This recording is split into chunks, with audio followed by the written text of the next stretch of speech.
A Bíblia diz no livro de Lucas, no capítulo 8, nos versículos de 1 a 56. Aconteceu, depois disso, que Jesus andava de cidade em cidade e de aldeia em aldeia, pregando e anunciando o evangelho do reino de Deus. Iam com ele os 12 discípulos. Então, quem é que nos manda pregar o evangelho? O próprio Senhor Jesus.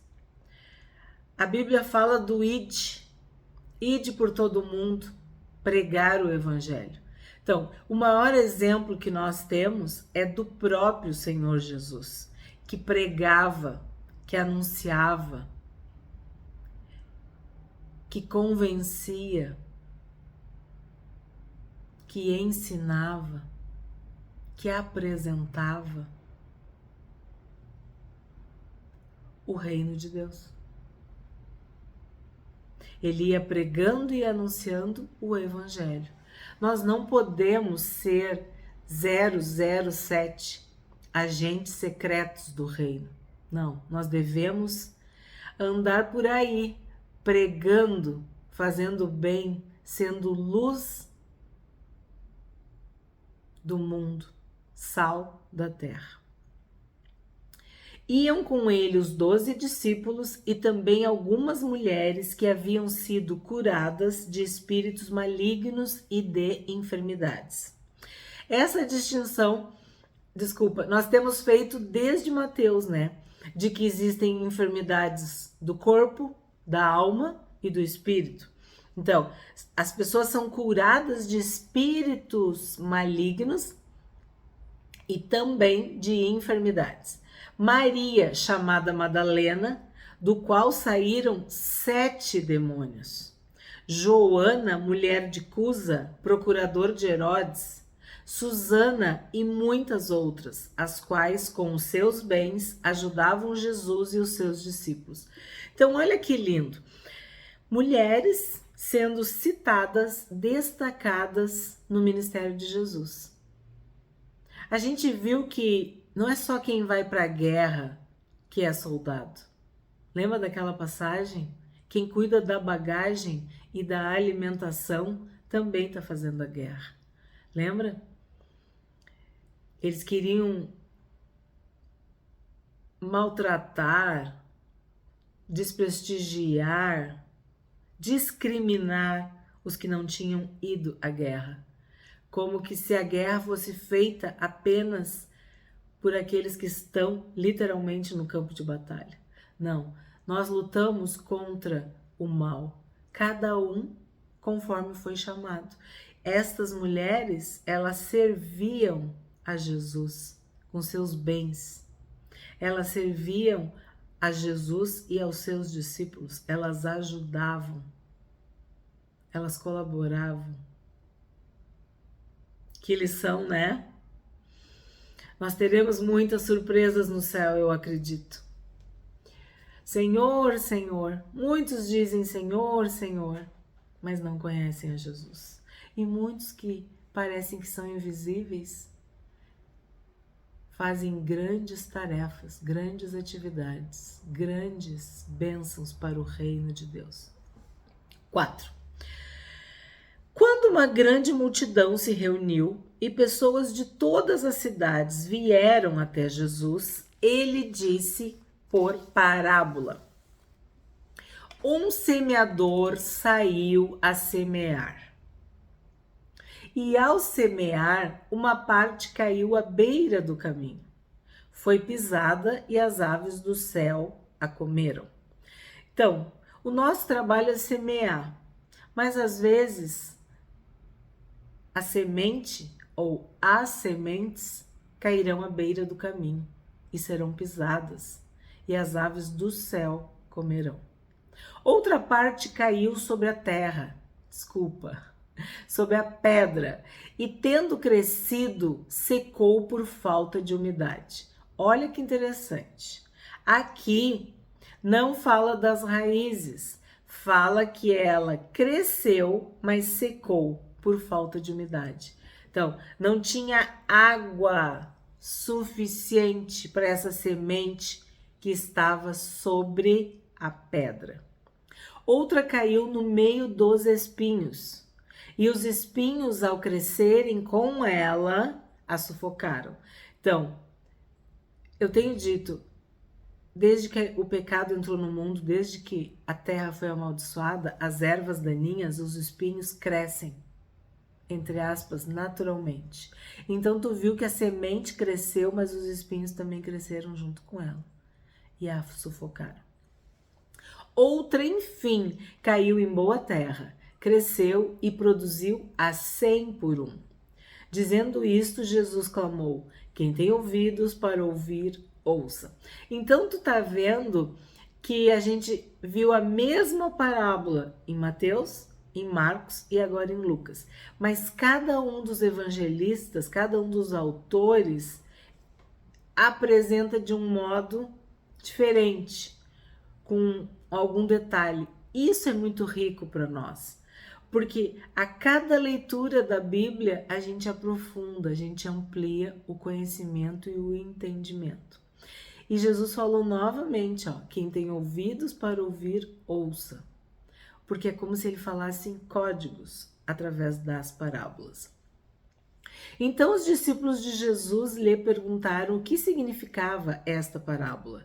Jesus respondeu: a vocês é dado conhecer os mistérios do reino de Deus, mas aos demais fala-se por parábolas, para que vendo não vejam e ouvindo não entendam. Aquilo que é raro, precioso, valioso, tu não encontra em qualquer lugar. A palavra de Deus é a maior riqueza, é o maior tesouro, é a pérola de grande valor.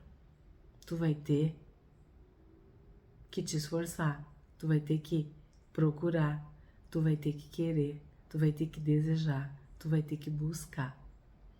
Então, Jesus falava por parábolas. Quem ama, quem se interessa, quem tem ouvidos para ouvir, procura. E quem procura, encontra. Este é o significado da parábola. A semente é a palavra de Deus. Os que estão à beira do caminho são os que a ouviram. Depois vem o diabo e tira-lhes a palavra do coração, para não acontecer que, crendo, sejam salvos. A gente vê muito isso.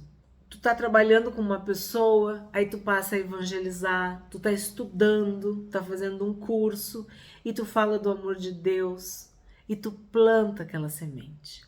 Só que aí depois tu muda de setor, ou tu termina o curso, ou vocês não fazem mais as mesmas cadeiras, a pessoa já não responde as tuas mensagens com a mesma frequência, vai se afastando.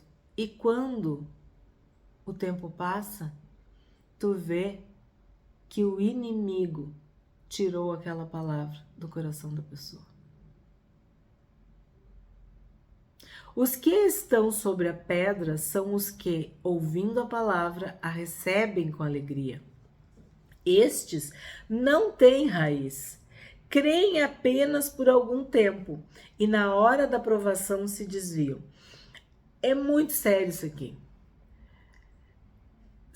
Eu digo que é aquele crente do oba-oba, é o crente da alegria, é o arroz de festa, é aquele que ama Deus, que ama Jesus, que ama o Espírito Santo, que ama a igreja, que ama a Bíblia, que ama a oração, ama tudo, tudo é maravilhoso, porque tá tudo bem.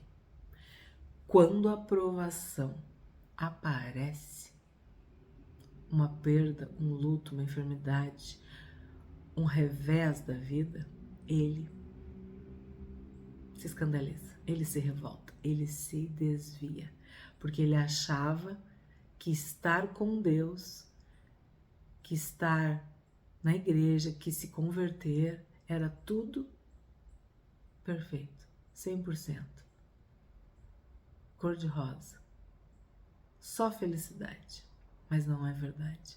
Jesus disse: no mundo vocês vão passar por aflições. Nós ainda estamos no mundo, nós ainda vivemos sujeitos a tudo que acontece aqui. A sol e a chuva, dias bons e dias maus. 14. A parte que caiu entre espinhos, estes são os que ouviram, e no decorrer dos dias foram sufocados com as preocupações, as riquezas e os prazeres dessa vida. Os seus frutos não chegam a amadurecer. Isso é assim, ó, é uma pessoa que ama Deus, né? Uma pessoa que se alegra com a palavra, é uma pessoa que caiu entre os espinhos. E no decorrer dos dias, quer dizer, é um tempo, é um processo. As preocupações da vida, ela vai se ocupando e se preocupando com a vida. E aí pode ter o aspecto positivo, né, das riquezas e dos prazeres desta vida, e os aspectos negativos dessas preocupações, dessas angústias, dessas ansiedades, que fazem parte da nossa vida, que é assim que é o dia a dia de cada um de nós. E essas pessoas não priorizam a sua vida espiritual, a sua nova vida em Cristo. E a vida, os cuidados da vida, acabam sufocando.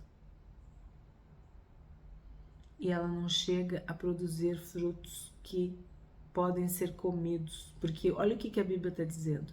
Os seus frutos não chegam a amadurecer.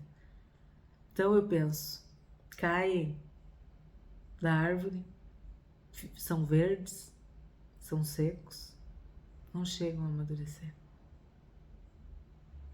Não suportam o tempo necessário, o processo necessário. Não abrem mão. 15. A parte que caiu na terra boa, estes são os que, tendo ouvido de bom e reto coração, retêm a palavra. Estes frutificam com perseverança. Olha que lindo o que o nosso médico amado escreveu. O que Lucas escreveu? Estes frutificam com perseverança. Para dar fruto, tu tem que perseverar. Tu tem que passar as estações, os estágios, as etapas, as fases. Senão não dá fruto. E isso vale para a vida cristã, para a vida espiritual, para essa semente no nosso coração. 16. Ninguém, depois de acender uma lamparina, a cobre com um vaso ou a põe debaixo de uma cama. Pelo contrário, coloca num lugar em que ilumina bem, a fim de que os que entram vejam a luz. Então, qual é o objetivo de uma luz? Iluminar. E olha que interessante, a gente às vezes quer luz para iluminar o que tu tá lendo. Por exemplo, eu aqui tenho várias lâmpadas aqui, luzes. Então, umas estão me iluminando, outras estão iluminando a Bíblia, outras estão iluminando as minhas anotações, outras estão iluminando o ambiente. Mas cada uma delas tem um objetivo. Agora, se eu pegasse essa lâmpada e colocasse num lugar escondido, qual seria o objetivo? Para iluminar algo que ninguém vê? Ninguém passa por ali? Debaixo de uma cama? Dentro de um vaso? Entende? Qual é o objetivo da luz? Iluminar. Então a tua luz, a nossa luz tem que brilhar diante das pessoas. 17. Não há nada oculto que não venha a ser manifesto, nem escondido que não venha a ser conhecido e revelado. Então, a luz ilumina e a luz também traz, né, o que está escondido. Então a gente fala assim, de trazer a luz. Isso também é um outro objetivo, uma outra função da luz. Trazer a luz, trazer as claras, revelar, mostrar, evidenciar. Portanto, vejam como vocês ouvem. porque ao que tiver, mais será dado, e ao que não tiver, até aquilo que julga ter lhe será tirado.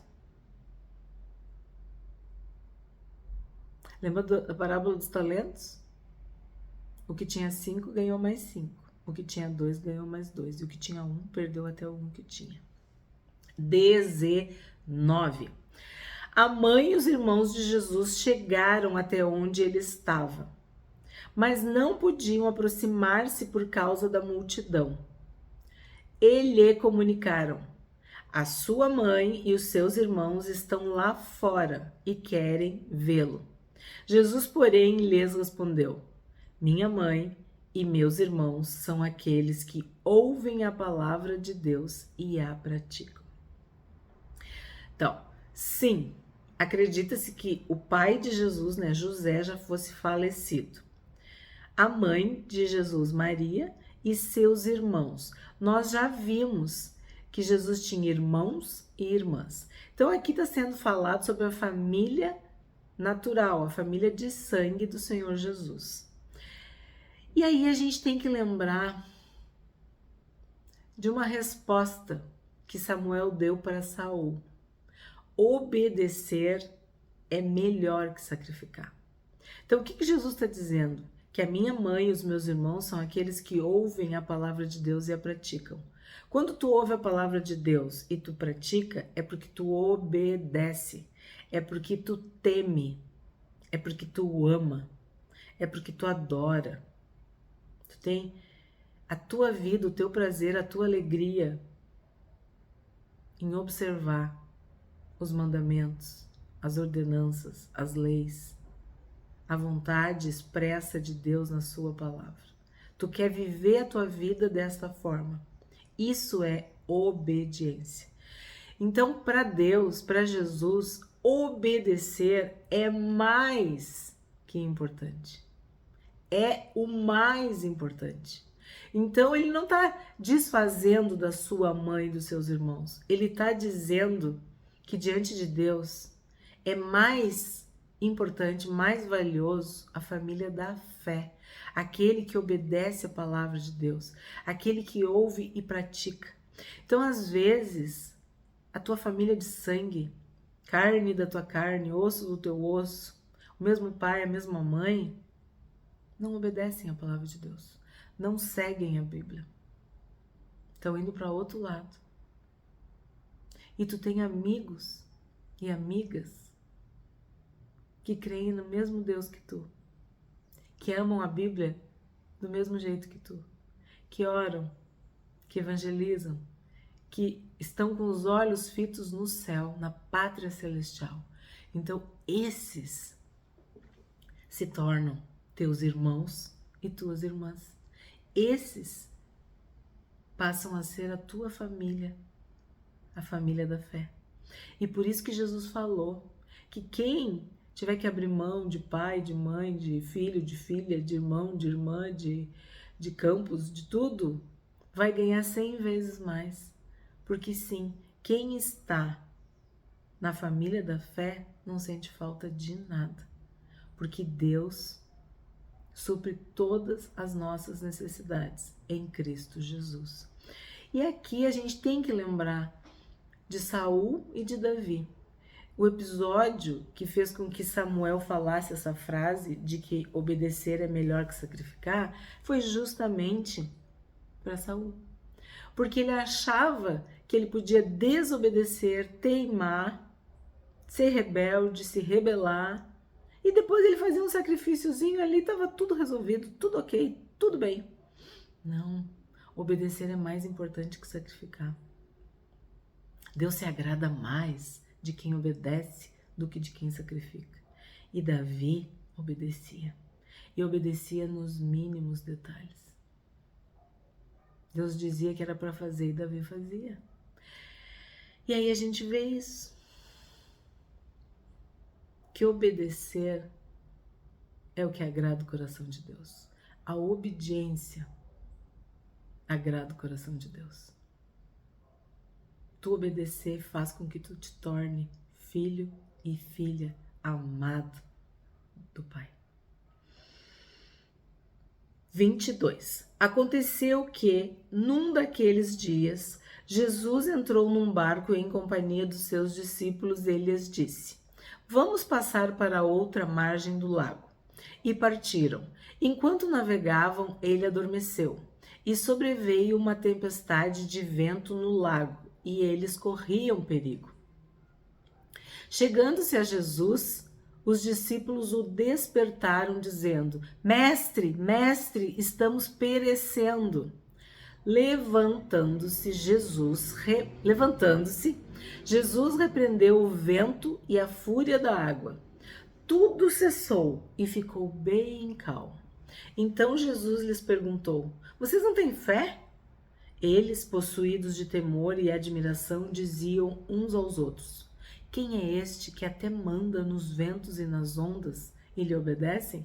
Então, essa passagem também a gente já viu em Mateus e em Marcos. E o que acontece aqui? Nessa passagem, a gente vê ali, ó, tudo cessou e ficou bem calmo. Eu quero destacar isso. Se Jesus estiver na tua vida, no teu barco, estiver no controle, se ele for o capitão do navio, do barco, tudo vai ficar bem calmo. Mesmo que por fora tenha vento e ondas, aqui dentro tu vai ter paz e tu vai ter descanso. Isso nós precisamos falar para as pessoas, que as pessoas vivem angustiadas, ansiosas, aflitas, correndo de um lado para o outro, como ovelhas que não têm pastor, confusas, perdidas. E nós temos um mestre que faz os ventos e as ondas se acalmarem. E esse mar bravio, agitado, que muitas vezes está na nossa alma ou na nossa mente, o Senhor Jesus pode acalmar. Ele pode acalmar as nossas tempestades internas, particulares, pessoais. 26. Então rumaram para a terra dos Gerazenos, que fica de frente para a Galileia. Logo que Jesus desembarcou, veio da cidade ao seu encontro um homem possuído de demônios, que havia muito não se vestia, nem habitava em casa alguma, porém vivia nos túmulos. Então, o que a gente vê aqui? Que demônio veio para roubar, matar e destruir. E aí, o que ele fez com este homem? Ele não se vestia mais. Então, isso é um sinal. Tu não te veste. Aí tu vai dizer, anda pelado. Às vezes anda indecente. Às vezes anda sujo, mal vestido, rasgado. Tu não te importa mais com a tua aparência. O corpo não vale nada para ti. O templo do Espírito Santo, a casa que Deus te deu, que é o teu corpo. Então, primeiro isso, não se vestia. Depois diz que ele não habitava em casa alguma. A gente sabe de pessoas que vivem na rua, que vivem embaixo de viadutos, de pontes, de árvores, dentro de buracos. No caso, esse estava em túmulos. Então, tudo isso simboliza demônio. Porque tu tem que entender o que é de Deus e o que não é de Deus. Tu tem que discernir o que é luz e o que é trevas. Quando uma pessoa está sob a influência ou controle de espíritos imundos, malignos, aquela pessoa, ela vive de uma forma prejudicial para ela, para as outras pessoas, para o ambiente, para o mundo. Quer dizer, ela não contribui, ela não colabora, ela é um fracasso, ela é uma vergonha, ela é algo que não glorifica Deus. Deus nos fez a sua imagem e a sua semelhança. Se tu olhar para a natureza, para o mundo, tu vai ver a beleza. tu vai ver a limpeza, a higiene. Deus deu frutas, Deus deu água, Deus deu um ar por tudo que Deus deu é puro, maravilhoso e limpo, e colorido e bonito. O ser humano é que começa a destruir tudo. Habitar em casa, sim, tu tem que conviver com a sabedoria, com a inteligência, com o discernimento, é que tu constrói uma casa, é que tu mantém uma casa. E aí vem essa, viver nos túmulos. Que é uma coisa mais mórbida do que isso? Então, isso é só um indicativo, um sinal de demônio. Quando ele viu Jesus, prostrou-se diante dele, dizendo com voz forte: O que você quer comigo, Jesus, Filho do Deus Altíssimo? Peço-lhe que não me atormente. Porque Jesus havia ordenado ao espírito imundo que saísse do homem, pois muitas vezes se havia apoderado dele. E embora procurassem conservá-lo preso com cadeias e correntes, despedaçava tudo e era impelido pelo demônio para o deserto. Então aqui vem outro detalhe importante para nós falarmos. A força humana não é suficientemente potente contra a força de demônios. A gente não pode esquecer que demônios são anjos. Anjos caídos, anjos que pecaram, que seguiram Satanás, mas eles têm ainda poderes. E eles não são como a gente de carne e osso, eles são seres espirituais, seres celestiais. Então, não vai ser uma cadeia, uma corrente que vai prender um demônio. E sim, tem pessoas que ficam presas num quarto. Bom, e quando eles abrem a porta, eles não acreditam no que vem. Porque sim, essa é a obra das trevas. E aí, o que tu tem contra o demônio? Qual é o poder que nós temos? Qual é a autoridade? O nome do Senhor Jesus. Nós, como cristãos, seguimos o Cristo e temos o nome de Jesus Cristo sobre as nossas vidas. Todo joelho se dobrará e toda língua confessará. Não foi dado um nome mais poderoso do que o nome de Jesus. Então, não são cadeias e correntes humanas que vão prender demônios. Jesus perguntou a ele: qual é o seu nome? E ele respondeu: Legião. Isso porque muitos demônios tinham entrado nele. Estes pediram a Jesus que não os mandasse para o abismo. Ora, uma grande manada de porcos estava pastando ali no monte. E os demônios pediram a Jesus que os deixasse entrar naqueles porcos. E Jesus o permitiu. Tendo os demônios saído do homem, entraram nos porcos. E a manada precipitou-se despenhadeiro abaixo para dentro do lago e se afogou. Vendo o que tinha acontecido, os que tratavam dos porcos fugiram e foram anunciá-lo na cidade pelos campos. Então o povo saiu para ver o que tinha acontecido. Aproximando-se de Jesus, encontraram o homem de quem tinham saído os demônios, vestido, olha isso, em perfeito juízo, sentado aos pés de Jesus, e temeram. E algumas pessoas que tinham presenciado os fatos contaram-lhes também como o endemoniado tinha sido salvo. Todo o povo da terra dos Gerazenos pediu a Jesus que se retirasse, pois ficaram com muito medo. E Jesus, entrando de novo no barco, voltou. O homem de quem tinham saído os demônios lhe pediu que o deixasse estar com ele. Jesus, porém, o despediu, dizendo: volte para sua casa e conte tudo o que Deus fez por você. Então ele foi, proclamando por toda a cidade o que Jesus lhe tinha feito. Então tu vê que depois que os demônios deixaram o homem estava vestido em perfeito juízo, e sentado aos pés de Jesus. Nós já trabalhamos esse texto também, já temos vídeo no canal também sobre esse episódio. 40. Quando Jesus voltou, a multidão o recebeu com alegria, porque todos o estavam esperando.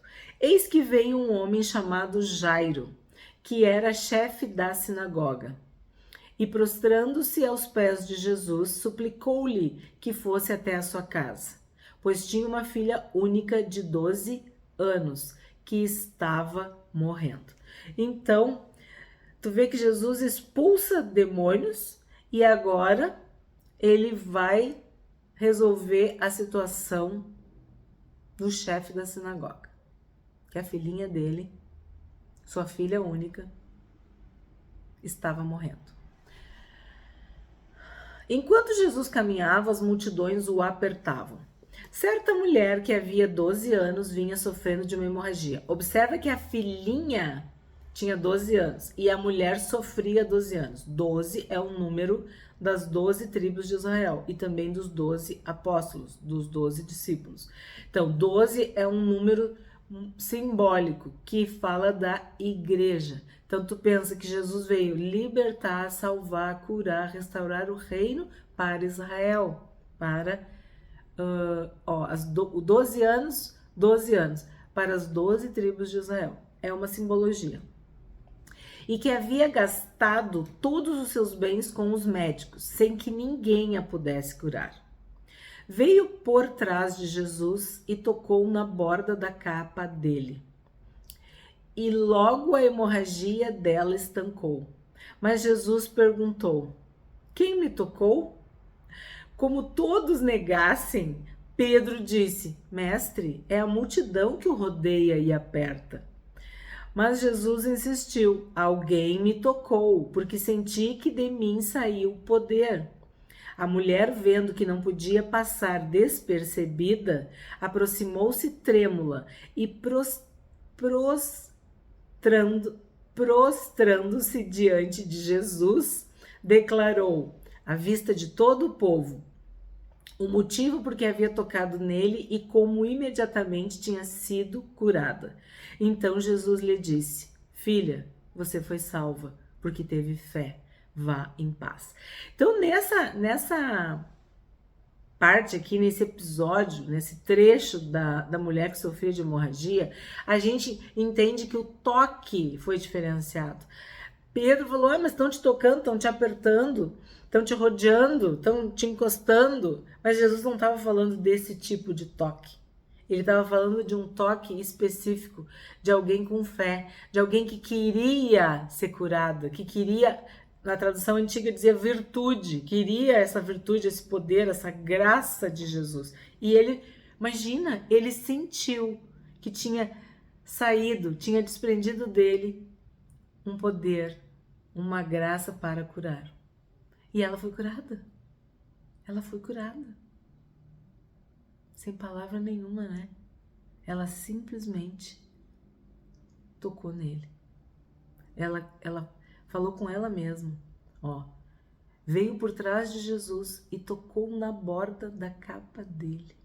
E isso também, eu vou te falar, era proibido mulheres tocarem nos homens. Então assim, ó, é fé, não tem outra palavra.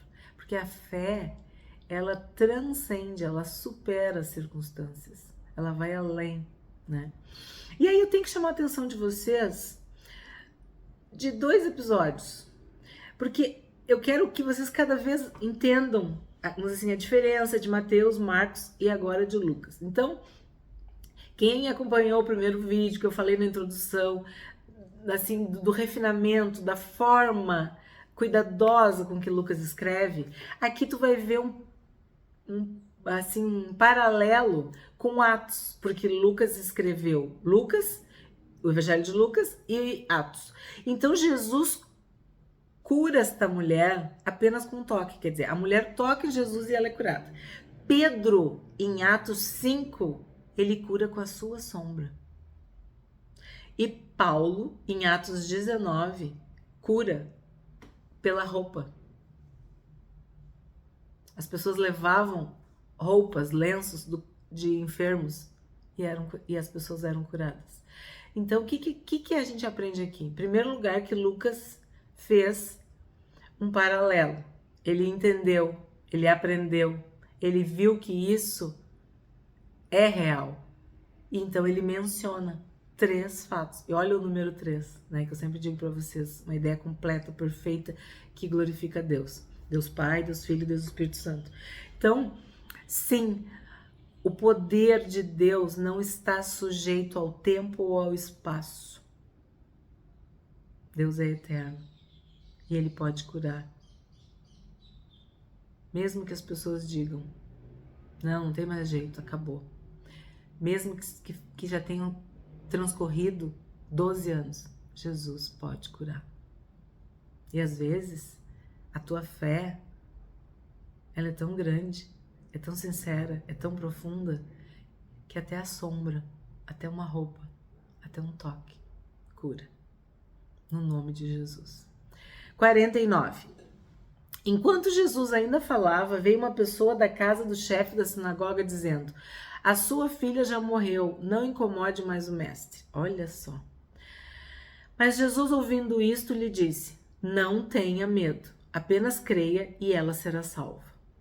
Tendo chegado a casa, Jesus não permitiu que ninguém entrasse com ele, a não ser Pedro, João e Tiago. Lembra desse trio? E aqui está João e Tiago. Normalmente é Pedro, Tiago e João. Além do pai e da mãe da menina. E todos choravam e a pranteavam. Mas Jesus disse: não chorem, ela não está morta, mas dorme. E riam-se dele, porque sabiam que ela estava morta.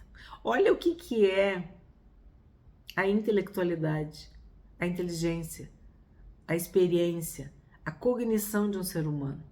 E riam-se dele, porque sabiam que ela estava morta. Mas eles estavam diante da vida.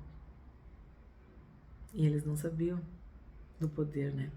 Mas Jesus, tomando-a pela mão, disse em voz alta: menina, levante-se. Voltou-lhe o espírito. Ela imediatamente se levantou e Jesus mandou que lhe dessem de comer. Seus pais ficaram maravilhados, mas ele lhes advertiu que a ninguém contasse o que havia acontecido. Então a gente vê uma ressurreição aqui da filha de Jairo, que era o chefe da sinagoga. Então, nesse capítulo, o que a gente vê? A gente vê Jesus exercendo o seu poder e a sua autoridade sobre demônios, sobre enfermidades, sobre doenças, né? E sobre a morte. Esse é o Jesus que nós amamos, seguimos e servimos. O que a gente aprende com este capítulo 8 de Lucas?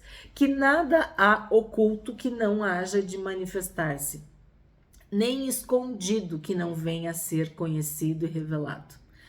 A luz vai revelar. Vamos trazer à luz o que está escondido. Minha mãe e meus irmãos são aqueles que ouvem a palavra de Deus e a praticam. Obedecer é o mais importante. Agrada a Deus a obediência, muito mais do que qualquer sacrifício ou qualquer vínculo familiar.